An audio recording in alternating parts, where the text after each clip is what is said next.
দর্শক, শেখ হাসিনার পৃথিবী এখন একেবারেই ছোট হয়ে আসছে। সর্বশেষ খবর হচ্ছে হাসিনার ভিসা বাতিল করল যুক্তরাষ্ট্র। শেখ হাসিনা এখন কেউ নন পৃথিবীর দৃষ্টিতে। তিনি পদচ্যুত হয়েছেন, তিনি গদিচ্যুত হয়েছেন, তিনি গণবিক্ষোভের মুখে প্রাণ বাঁচাতে পালিয়ে গেছেন, দেশ ছাড়া হয়েছেন। অর্থাৎ একজন দেশ ছাড়া পলাতক স্বৈরাচারের স্থান পৃথিবীর কোথাও নেই, সেটি একেবারেই পরিষ্কার। যুক্তরাষ্ট্রের মতন একটি একেবারেই বলতে গেলে উদার একটি দেশ, যেখানে সারা বিশ্বের মানুষ আশ্রয় নেয়, সেই দেশেও শেখ হাসিনার আশ্রয় জুটল না। শেখ হাসিনার এতই দুর্ভাগ্য যে তার পুত্র সজীব ওয়াজেদ জয় যুক্তরাষ্ট্রে থাকার পরেও এখন শেখ হাসিনার ভিসা বাতিল করাতে শেখ হাসিনা যুক্তরাষ্ট্রে যেতে পারবে না। কেননা যুক্তরাষ্ট্র চায় যে বাংলাদেশের নতুন সরকারের সঙ্গে এক সম্পর্ক উন্নয়ন। ইতিমধ্যে বলেছে যে যেই পরিবর্তিত সরকার আসবে তার প্রতি যুক্তরাষ্ট্রের সমর্থন থাকবে। ফলে এখন যেহেতু যুক্তরাষ্ট্র অনেকদিন থেকে চেষ্টা করেছে বাংলাদেশে একটি অবাধ নিরপেক্ষ নির্বাচনের জন্য, এবং গত নির্বাচনের সময় দফায় দফায় তারা বাংলাদেশে এসছে এবং তারা বহু অনুরোধ উপরোধ করেছে, কিন্তু কোনোভাবেই শেখ হাসিনা রাজি হয়নি এবং এক ধরনের উপেক্ষা করে, তাচ্ছিল্য করে যুক্তরাষ্ট্রের মন্ত্রী বা অন্যান্য কর্মকর্তাদেরকে উড়িয়ে দিয়ে সেই নির্বাচন করেছে। সেই নির্বাচনের পর ছাত্র জনতার গণবিক্ষোভের যে পরিণতি, সেই পরিণতিতে নিশ্চয়ই যুক্তরাষ্ট্র পররাষ্ট্র দপ্তর বা যুক্তরাষ্ট্র সরকার খুশি হয়েছে। কেননা এইভাবে গণতন্ত্রবিহীনভাবে কোনো দেশের সরকার টিকে থাকুক সেটা যুক্তরাষ্ট্র চায় না।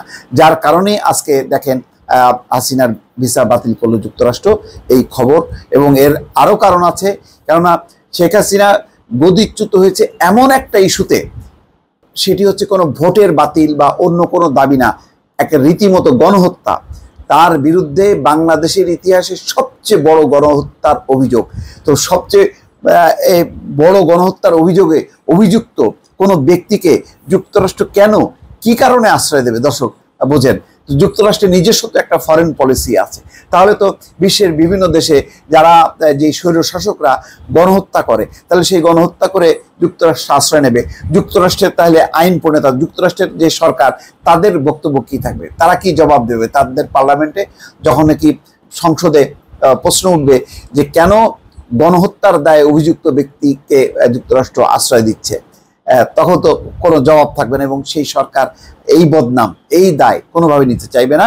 সেই কারণে আজকে দেখেন তার ভিসাটা পর্যন্ত বাতিল করেছে যুক্তরাষ্ট্র। এবং এখানে বলছে যে স্টেট ডিপার্টমেন্টের একটি ঘনিষ্ঠ সূত্র নিশ্চিত করেছে বাংলাদেশের সাবেক প্রধানমন্ত্রী শেখ হাসিনার ভিসা বাতিল করেছে যুক্তরাষ্ট্র। ব্রিটিশ সাংবাদিক ডেভিড বার্গম্যান টুইটে একথা জানিয়েছেন। শেখ হাসিনা সোমবার বিকেলে বাংলাদেশ ছেড়েছেন এবং ভারতে বসেই তার পরবর্তী পদক্ষেপের বিষয়ে সিদ্ধান্ত নেবেন বলে জানিয়েছেন। হাসিনার ছেলে সজীব ওয়াজেদ জয় ভার্জিনিয়ায় থাকেন। মার্কিন যুক্তরাষ্ট্রে হাসিনার ভ্রমণের কোনো পরিকল্পনা ছিল কিনা তা স্পষ্ট নয়। বার্গম্যান সামাজিক মাধ্যমে লিখেছেন, হাসিনা যুক্তরাজ্যে আশ্রয় চাওয়ার কথা বিবেচনা করছেন, সেখানে তার বোন এবং ভাগ্নি থাকেন।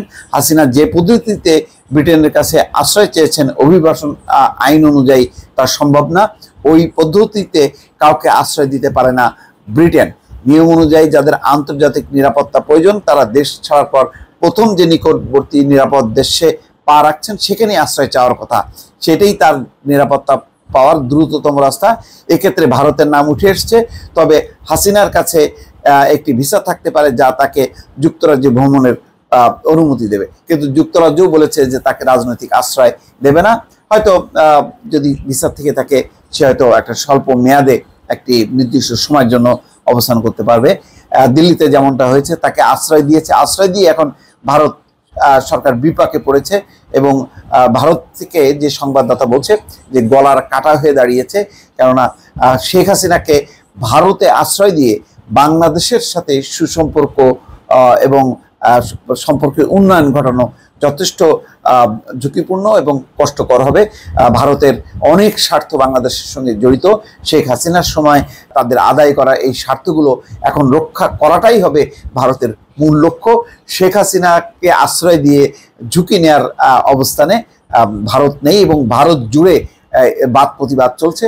ফলে শেখ হাসিনার পৃথিবী সত্যি সত্যি ছোট হয়ে আসছে। দর্শক ভালো থাকবেন, আল্লাহ হাফেজ।